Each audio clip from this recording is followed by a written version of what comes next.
we're just really pleased to have Mary spending her time with us and sharing her time in Japan with us. So thank you, Mary. Thank you, Betty. Thanks for organizing everything. The photos that I'm going to show are a mixture from 2 different trips to Japan, one in 2019 and one last summer, 2024. Start with the usual caveats. I'm not an expert on Japanese gardens, et cetera, et cetera. Japan is really a country of gardens. It's quite amazing. You come upon them everywhere. And you'll see what I mean. I'm just starting with this picture because I like it, but I'm going to move on. Well, let me just say this. There are 4 plants that are very commonly grown in American gardens that are from Japan, mostly from Japan. Some of them may be from nearby, parts of Korea and that sort of thing. And I don't know if you know what those are. So can someone take a guess? Hydrangeas. Hydrangeas? Yeah. Some peonies, yes, but that wasn't the one I was thinking of. Anybody else? There's one that everybody asked us. Yes. Okay. So here is a beautiful hydrangea that I saw and I couldn't resist the blue. So I took a picture of it. So do people know what these hydrangeas are called when they have the fertile flowers at the top, the little tiny fertile flowers? And then, the true blue parts are not flowers. They're like the red modified leaves of poinsettias. So that's why they last so long and dry so beautifully typically, because they're, they don't wilt after pollination as so often happens with flowers. But anyway, these are, in the industry, I think they're called lace cap hydrangeas. What time of year were you there? What month? Good question. First trip, May. Second trip, June. Okay. Yeah. So these were taken in June. So clematis, the large flower clematis are also native to Japan. Smaller flower ones come from elsewhere, but the big ones, these are all Japanese. Azaleas. Okay, Japan has a lot of species of azaleas, many of which have been used in hybridizing. This was a real find for me. I would say this flower actually was the highlight of my garden adventures in Japan, so I'll talk more about it later. There are a lot of azaleas that are grown all over the world that came from Japan originally. Are they still hardy? Are they okay for Minnesota? Because they were fine when I lived down south. But you know what? The azaleas, yeah, that's a good question. And azaleas come from a lot of different parts of Japan, including like the mountains. They also come from like mountains in China, Korea, and the Himalayas. And so they vary a lot in hardiness. Yeah. So a lot of the ones you probably grew in the south, probably you couldn't grow up here. But there are others you can grow up here. The bigger constraint up here, I think, is that we don't have acidic soil. And, almost all the azaleas and rhododendrons want acidic soil. So if you want them to look good, you need to have to keep amending the soil, to change its chemistry. But anyway, there are a large number of species of hosta, and many of them are native to Japan. I don't know if you know this, but you can eat hostas. Has anybody ever tried? I know the rabbit. Okay. Yes. Yeah. Well, they have good taste because actually when I read that the Japanese eat hosta shoots, I thought, okay, I'm going to try it. So I did. They taste kind of like asparagus. You pick them when they're very young, before the leaves unfurl, when they're just shoots. I picked them when they were 3 or 4. I just cut them with a knife when they were 3 or 4 inches high. And then I think I steamed them and threw some butter and salt and pepper on them, and they were delicious. Don't eat them raw. Is that true for all varieties? That's a really good question. I'm not a big hosta collector, but I have some what I call like really old-fashioned plain hostas. Yeah. What you want are the ones with the leaves that are not so thick. You know how there's this hosta that's very popular that comes from Japan? It's hosta subodiana. And it's got roundish paddle-shaped leaves. It's not like this. The leaves can be really big, and they kind of have corduroy-like texture, and they're very thick. Don't try to eat those because they might not be tasty, but because I think they might be super, super tough. Okay. The leaves are super tough. And so I did, choose from among my hostas. And it turns out the most tender ones, were like the cheapest ones I had ever bought. So I didn't care about cutting a bunch of shoots off. And actually they all, resprouted a few weeks later and there was no harm. You would never have known I had eaten some of them. But anyway, yeah, there are these things that the Japanese eat that we don't think about. A lot of the so-called foraged foods in the rural areas, they call them mountain vegetables. And you can see them, and you can see those words on a menu even in the urban areas, so you can get like ramen with mountain vegetables. And I suspect that that varies from week to week, like this week, whatever they're putting in your bowl of noodles is different from what they might put in next week. So anyway, that was just sort of a, thing about how many Japanese plants most of us grow in our gardens. So this is a view of a part of Tokyo. It's a vast, huge pond of lotus. There's nothing there but lotus plants. And lotus plants, if you have the right conditions, water, warmth, they grow very robustly and spread a lot. So it doesn't surprise me to see this. This is in downtown Tokyo. If some of you have been to Tokyo, you've probably been to Ueno Park. And Ueno Park is a huge complex. It has a zoo with the pandas. And it has, just the sort of the park part. It's a famous site for cherry blossom viewing in March and April. So this is part of Ueno Park. It's the edge of it. I was just astounded to come around and see all of a sudden this like field of lotus. They were not in full bloom in mid-June, which is when we were there. So, but I found a few buds, and you can see. They're all pink, or were they very? I have no idea because there weren't very many buds and there were no flowers. It was just too early. Almost looks like a tulip. Yeah. Tokyo, I think the whole area has like 30 million people, if you count all the suburbs around the city. But it's amazing to me how many pockets of green there are in the city. And this is a tiny park. It might be a couple of acres maybe, that was like within a block of our hotel in downtown Tokyo. And our hotel was also next to a railroad station. So we're not in the country by any means. But all of a sudden you walk down this narrow little street and there you are. And it's open to the public. And most of it is this pond, actually. So what you do is you walk around the pond. That's most of the garden, okay? But you can see it's beautifully planted. It's got a little gazebo in case you need shade. This is another view.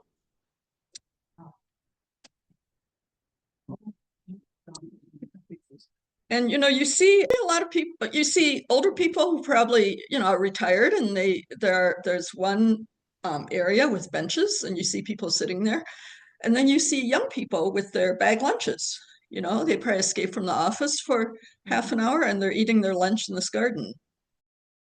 There are white koi. So here's another instance of nature in the city. I walked to this place. This is the entryway of a vast garden, forest, temple complex. Again, right in the middle of Tokyo. Within like a couple of blocks is like the 6-story department store that I had been visiting before I got here. But I mean, there's a lot of traffic going by this gate here. And this is enormous. I should have taken a picture when there were people there, because then you would be able to see how big this thing is. But it's the entrance to something called the Meiji Jingu. Meiji is the name of a Japanese dynasty. It was the name of the dynasty that was actually in power in the 1860s when Japan finally opened to the West. And so when people say the Meiji Emperor, they're referring to this one. And he was, very well liked, and I think he was deemed to have governed his country well. So when he and his wife died, a proposal was made to establish this enormous shrine in the middle of Tokyo to honor them. And people were allowed to donate money for trees. And so many people donated that they planted 40,000 trees in this area of all different kinds. Yeah, I think this garden began in the 1920s. I loved this garden the first time I visited. So last summer when my husband and I went back with our children, we went and visited again. And also I knew that June was the month of the Japanese irises, and this garden has a Japanese iris garden. So we went. And so the first thing you do is you're walking around. It's a huge complex, and you come upon these lily ponds, and then you see this. I didn't take a picture of the stream, but supposedly back in the day, the empress really liked to sit by the stream and fish. That's what I was told. These irises like to have their feet in the water during the growing season. So you can probably tell they're a little bit lower than the surrounding area. And you see that little fence there, and we would be walking behind that little fence. So when I was taking this photo, I was on the other side of such another little fence that protected the irises. So this is one particular variety, and you see that little stake with the 3 characters on it. So that's Japanese and Chinese. Okay, those are Chinese characters, which are part of the Japanese language, and it says Pacific. The first 2 words say big piece, and the last word is ocean. So it refers to the Pacific Ocean. These Japanese irises, are typically very flat-faced. The standards that you see on the regular irises are flattened. They fall down. So it looks like 6 petals. If you look downward, it looks like 6 petals instead of 3, whereas normally it's 3 petals up, 3 petals down. But they come in a great range of colors, and there are incredible numbers of hybrids. And you can see they grow kind of in a clumpy way, and in marshy conditions, you can see that there's almost a little water in the foreground in front of the pale blue ones. Okay, so that was the Japanese iris garden. And actually, I think someone told me it had been really hot earlier in the month in Tokyo. So we were actually way past peak bloom. There were a lot of plants that no longer had any flowers on them, but that's okay. I was thrilled to see any of them at all. So the Japanese are really keen on preserving trees. So they don't cut down trees just because they start to look a little raggedy, or even if chunks of them have died. So this is a really old ginkgo tree that was in one of the parks in Tokyo. And here's another one. And I don't know if you can see, there's a funny looking thing that's kind of pale color, and it looks like it's hanging down. I'm trying to remember the name of that. There's a name for it, but it actually can, it's like some of those old fig trees, in India. It can go all the way down to the ground, and then it'll root. Yeah. And so it'll kind of form a canopy eventually. This only happens with really ancient, trees, because it takes a long time before they get to the stage where they do this kind of thing. So I've never seen this on a ginkgo in America. I mean, I have a ginkgo in my yard right now that I grew from seed, and the diameter is only like that. So, but even the bigger ginkgos I see, like as boulevard trees in South Minneapolis, where the trunks are like this, you'll never see something like that hanging down. Oh, I know. The name in Japanese is chichi. But it's basically a hanging branch that would have the possibility of forming roots once it touches soil. It's funny because it's a country that's been shrinking and the birth rate is extremely low, but they do try to accommodate children whenever they can. So what this sign says is that this is the mother and child forest. Okay, so let's see. The word on your left. Oh, yes, on your left is for mother. The other one, this character is for child. And then the bottom character is forest or woods. So it was surrounded by trees, and then there was a little gazebo-like thing, and these are like the chairs you can sit on in there, and you can see they're kind of low to the ground.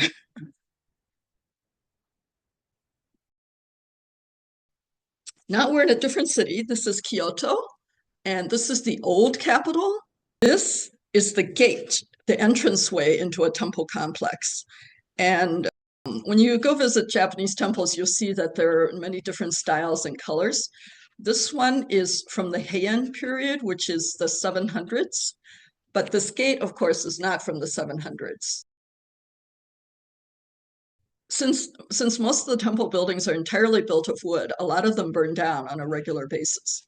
So this could be 200 years old or 100 years old. It is definitely not 700. I mean, it's not from the 700s, which is when it was originally built.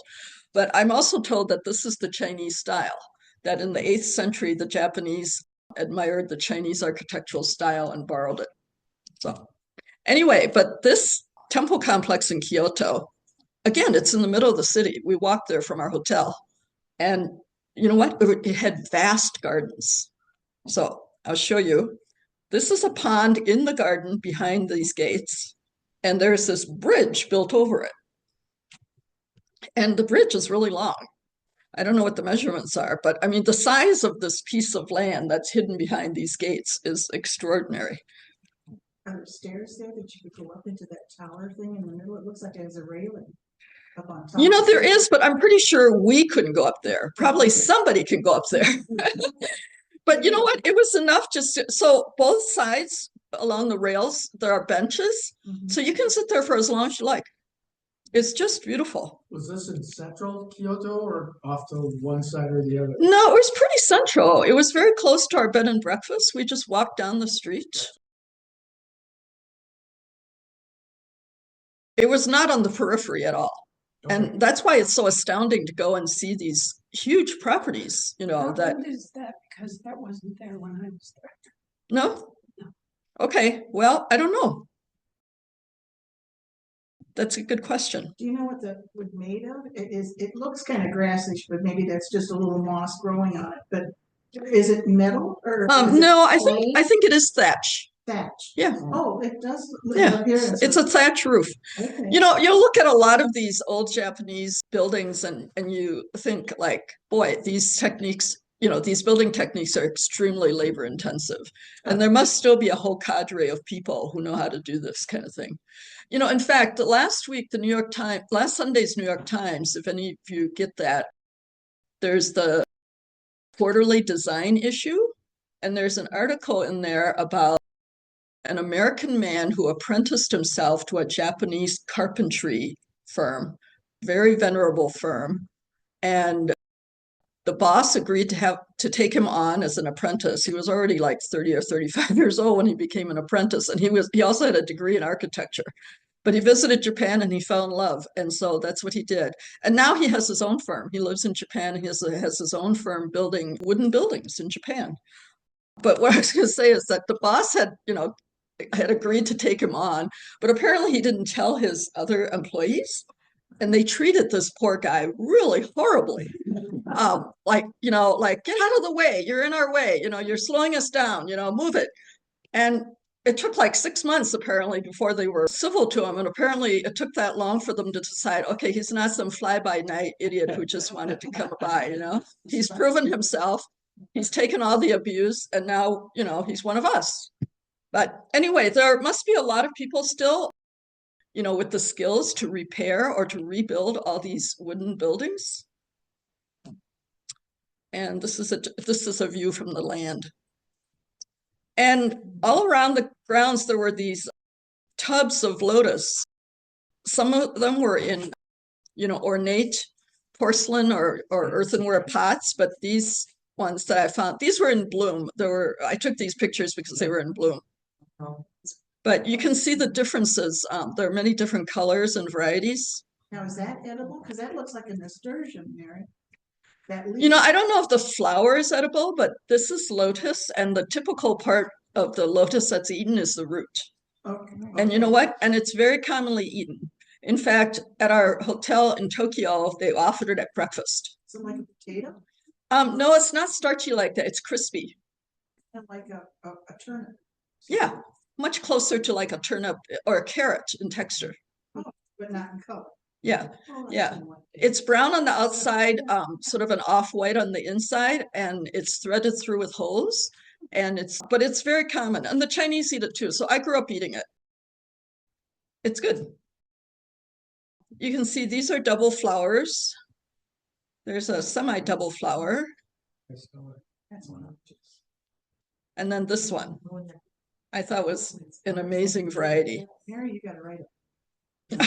Take good pictures. Okay, so now we are at the Golden Pavilion, which is not a temple.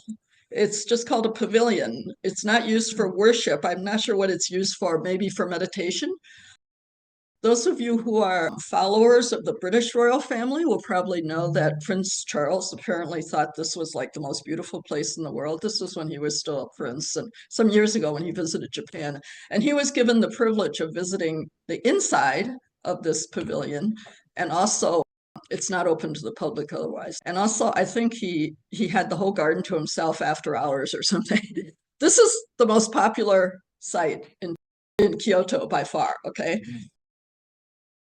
Since I knew that, you know, we had to take a bus to get there, and I got everybody on the bus at like 8 o'clock to make sure we got there by like 8:45, so that we were standing near the entrance when it opened.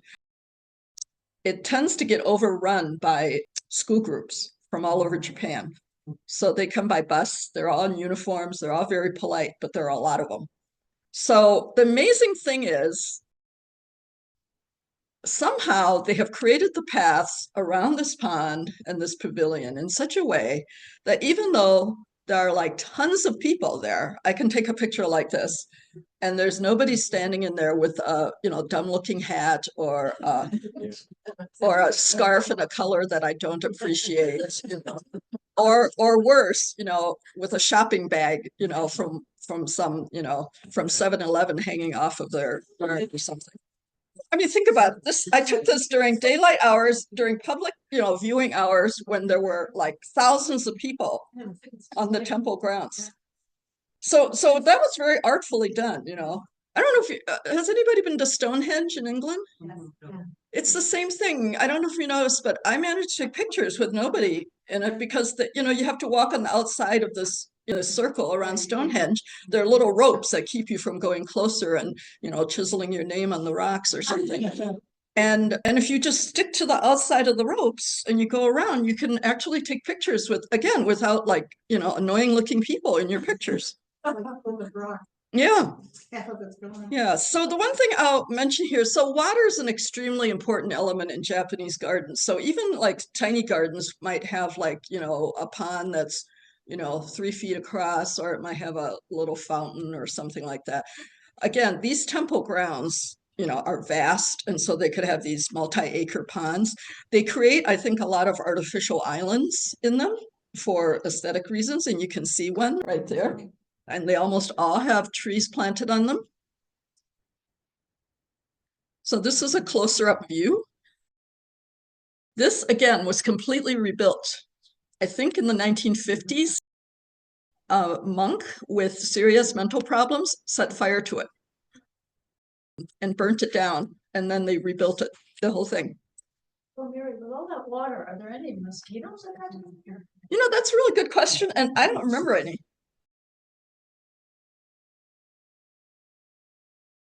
And I'm usually pretty sensitive. They like me. Yeah, yeah. They don't have screens up. That's right. Yeah, they don't. Yeah, and you can see that the little trees around, you know, the pavilion is, you know, they're well trimmed. There are probably a vast army of, there's, you know, this place probably employs a vast army of gardeners. Either that or all the monks have to train to be gardeners or something. So this is another part of the same temple complex, and you can see the use of like carefully placed stones and the gravel and so on. And then you start walking around, and this is the kind of thing you see. And it's June, so the hydrangeas were in full bloom.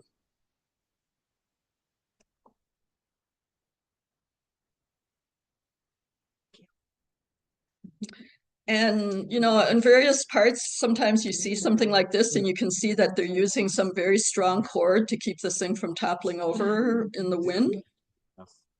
Well, hard to guess age, because they can make young trees look really old. That one looks like that's been. They really take advantage of natural features. So apparently there was this natural little waterfall on the edge of the temple grounds. And so I believe the rock was moved there to create this tableau. So now this is still in Kyoto. There is this bamboo forest that you can go walking through.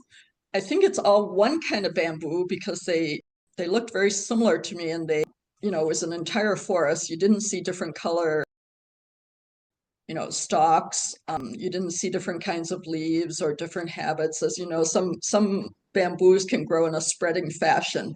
These all went straight up. But this went on for quite a ways, and you can spend your time walking in there. It was pretty enchanting. These are the older stalks. You can see they've turned gray and somewhat woody. These are the ones that you could harvest and use for like fencing and stuff like that, or scaffolding, to make scaffolding and so on. So bamboo is just a giant grass. And there are many, many species. Can you pull those things apart and, Hmm? and put them back together? Were there any things laying down that was a stick-like thing that you could, you know what I mean? I thought they were like a jigsaw puzzle. No, Segments? no, the segments and the joints, You need a saw. yeah, Really? that's just due to the growth. These are like you can see them on regular trees, right? They're the point where the twig adjoins the bigger branch. Yes.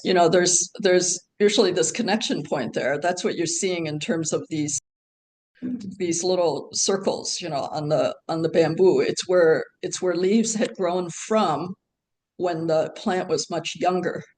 So symmetrical.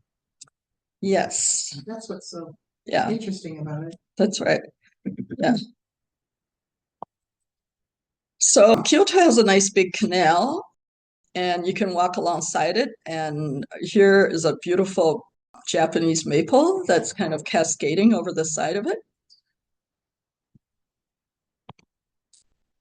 And we went to visit a cemetery, and it's famous for its enormous, I think sometimes in the guidebooks they call them cedar trees, but they're not properly cedar trees. They're cryptomeria, and it's a Japanese, evergreen that grows extremely well in Japan. And the wood is used in a lot of, for making like furniture and trunks and whatever. And it's much grown in cemeteries. Does it smell like a cedar, or is it more like just a red? I don't know that. I would imagine that the average person who writes about guidebooks and who doesn't know much about plants, there's a tendency to call all evergreens either cedars or pines, regardless whether they're actually cedars or pines. And I tend to get a little annoyed by this, but Sorry. No, not your question, but by the fact that, somebody will write and look at all these pine trees. I thought, no, they're spruces, but anyway. I didn't mean to trigger you, Mary. Sorry. Anyway, you'll see there's a cute picture in here. All right, so these are the gravestones, and you can tell they've been around for a long time because a lot of them sport these caps of moss. Isn't that cool? This is a lantern, actually, and it too has its cap of moss. Now, that person down there in the blue shirt, that's me. I made my husband take this picture because I knew that if I ever wanted to show people how big this tree was. And this is the same tree that was growing in the cemetery, but this was actually away from the cemetery on a street. I was just walking by this and I said, okay, Paul, take a picture. So, but, it's probably 300 years old, but it's also surrounded by like, asphalt and cement. So I don't know how they kept it alive, but it probably has a really vast root system that's, Is there a water source close by there, or was there? No, I think it's where just it rain. grow? Japan has a pretty temperate climate, so it normally gets enough rain. With climate change, I don't know, but I just thought this was the most wonderful tree. It was just so big, and so you can't really take in the trunk and the crown at the same time. Okay, so this is also Kyoto, and so the reason we've gone to Japan both times is that my husband teaches PhD students at the U, and many of his former students are now professors in various parts of the world, including Japan. And so the 2019 trip was actually set up as a lecture tour for him, where he went and gave talks at 8 different universities, where at each of the universities, one of his former students taught. So, and then this last June, when we went back, one of those students had asked him to become, a temporary scholar in residence. And that was in Tokyo, and that was just for a week. The reason I mentioned this is that we visited this garden with this little tea house that we enter through because one of the other former students lives in Tokyo and invited us to meet here. And it's a private garden, so you actually have to reserve tickets online. And there was probably some modest fee for going in. And we actually had tea in this room. And you enter the garden, through a little walkway, and then you enter into this tea house. It's the estate of a former Japanese diplomat. I believe he was one of the ones who helped negotiate the end to the Russian-Japanese War around the turn of the 20th century. So this was his personal estate. He had a Japanese home, and then he also built like a Western-style house for when he had Western guests so that they would be more comfortable. And then after he passed away, it was created into this public garden, into this garden that people can visit, but it's not a park. So this is looking out from the tea house. So when you're sitting on the floor there drinking tea, this is what you would see. Again, you walk into the garden from the tea house. And it's not a very big garden at all. But when you walk into it, all of a sudden the sound disappears. The sound of the streets, the traffic and so on disappears. And I think it's just because of all the trees in the garden, it muffles the sound. And all around the edge, there are some really tall trees. So there are all these little vignettes like this rock with a hole to catch water and the little lantern. And I don't know if it's very easy to see, but this evergreen is called a Japanese umbrella pine, and it's not very hardy at all, so we couldn't grow it here. I mean, maybe people grow it in Florida or places like that in the US, but I haven't seen it much in the US, but it's very, very popular in Japan. Sorry, what? Really? Wow. Japanese umbrella pine? Oh, maybe it's much hardier than I think, or That's kind of zone 7 because it's on the water. oh, okay. Yeah, zone 7 is pretty warm, in my opinion.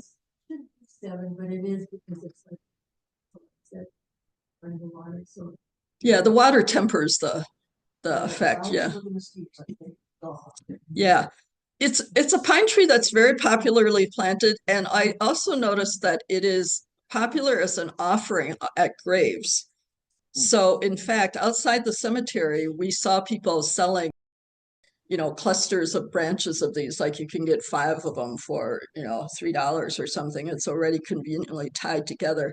And then you can bring it to, visit the graves and put the branches of umbrella pine down there. So this is pretty much the entire garden. Okay, it's the backyard of this guy.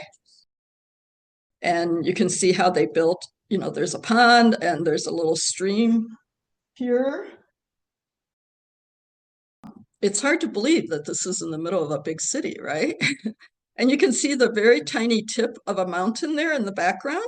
Let's see if I've got a better picture. This is the same picture, same view. Okay, there, you can see the mountains better. Those mountains are quite far away on the edge of Kyoto. And so this is the concept of borrowed scenery, where there's a whole city between the bushes and the trees that are at the edge of this garden and that mountain, but you can't see a thing. Yeah. If you were high enough, you would be able to see it. This is the borrowed scenery, and you've got the mountains of Kyoto in the background. This is the stream that's running through the garden. And, I just love to see the variety of ferns and mosses and so on that grow there.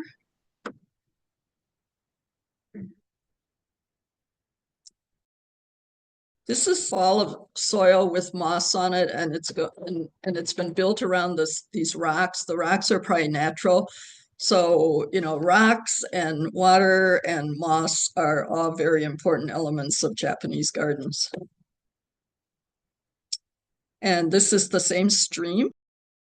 There's a Japanese maple growing, leaning over the stream, and those are Japanese irises in the background. They're looking a little past their prime.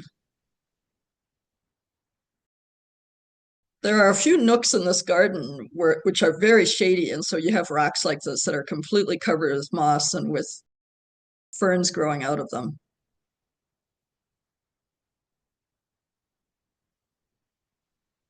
Okay, same stream. Again, beautiful contrast between the ferns on the one side, and this is not actually, what's in the foreground is not actually grass, it's carex. I think some people grow carex here, right? There are species that are hardy in Minnesota. Okay, so I took this picture because I've seen this in Japanese gardens before and I never understood what it was about. You have these rocks that have string tied around them and they seem to be deposited in various places. So finally I got to ask someone. And so this is a sign that you're not supposed to walk on that path. So there was a path built with rocks, but they put that rock with the bow tie there to keep you from proceeding. Okay, this is the last photo from that garden, and this was in the reception area.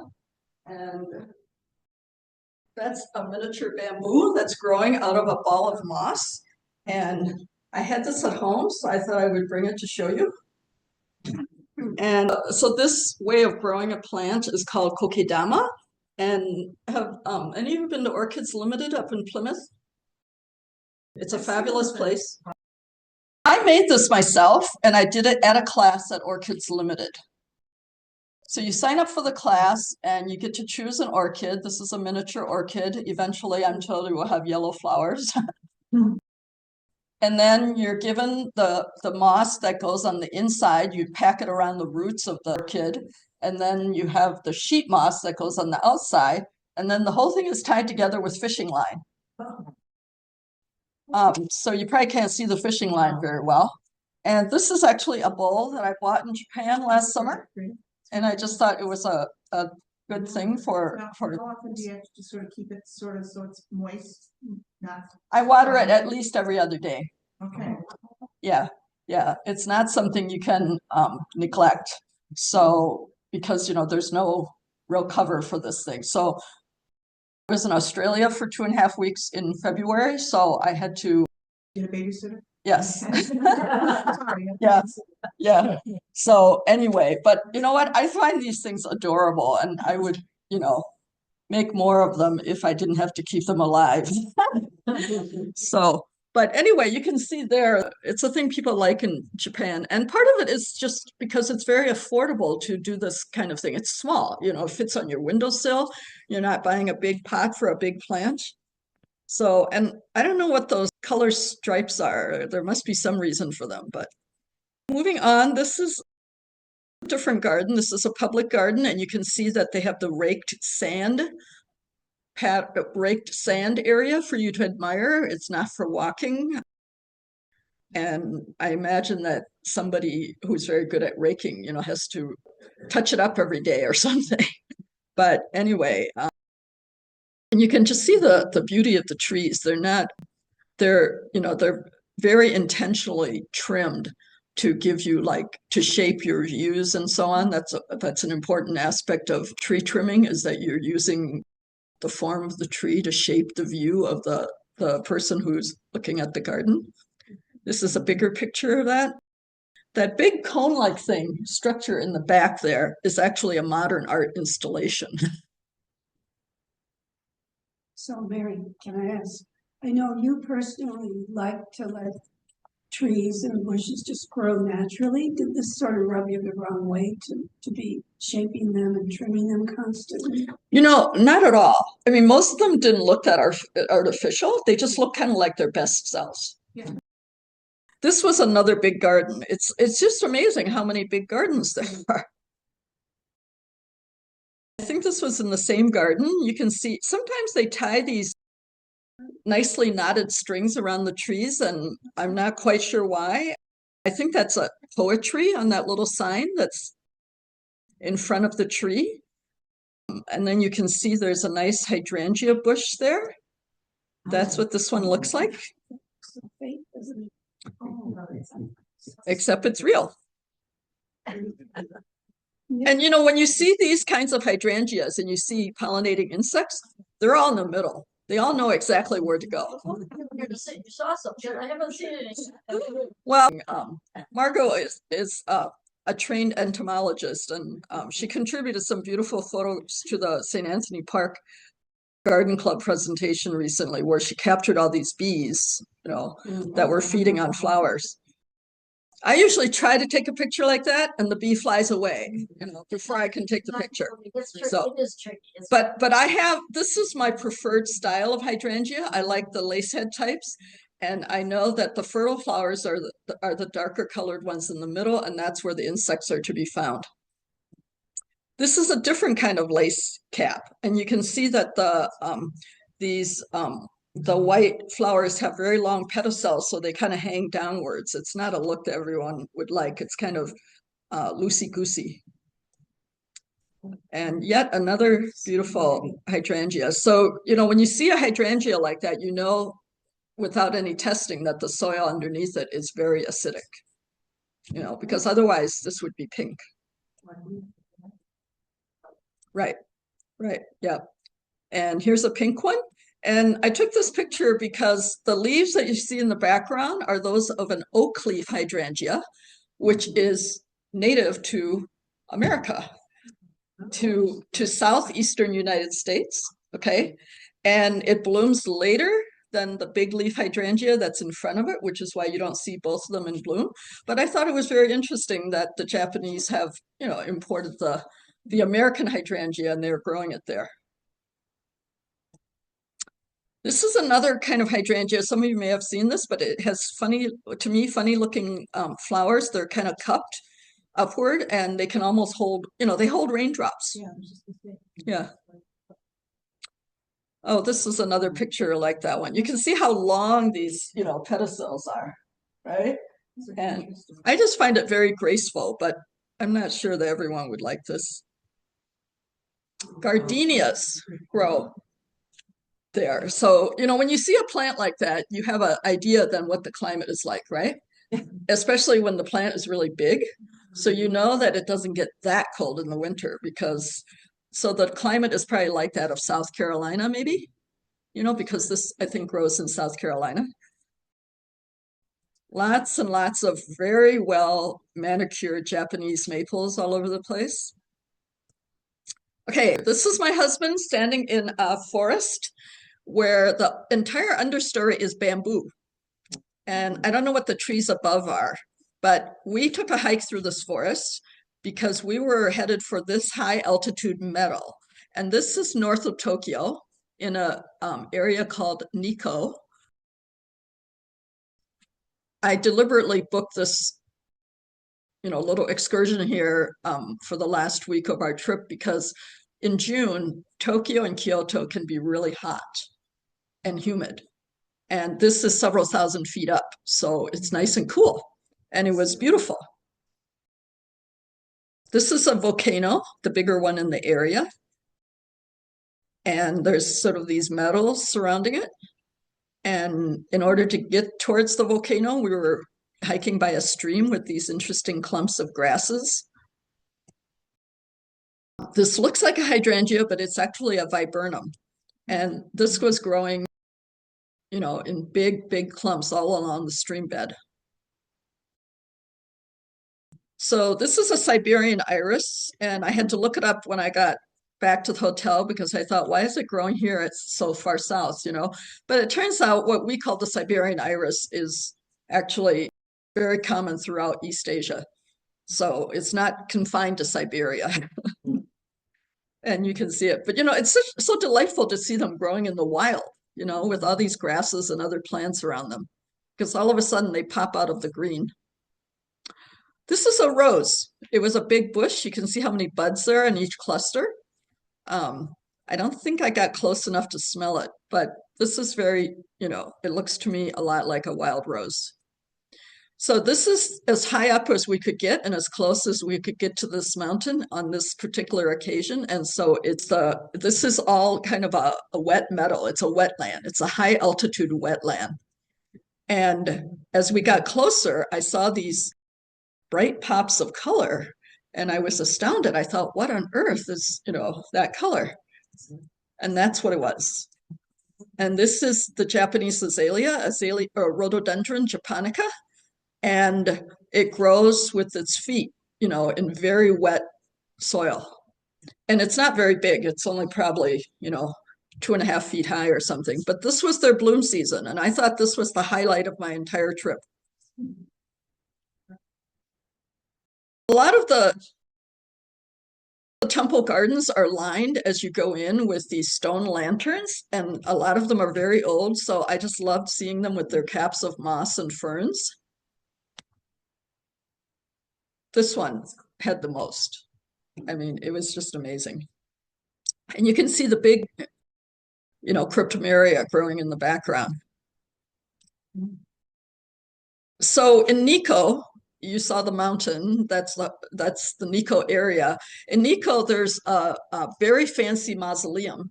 And it was built in the 16th century, which is quite late for a lot of the things we saw.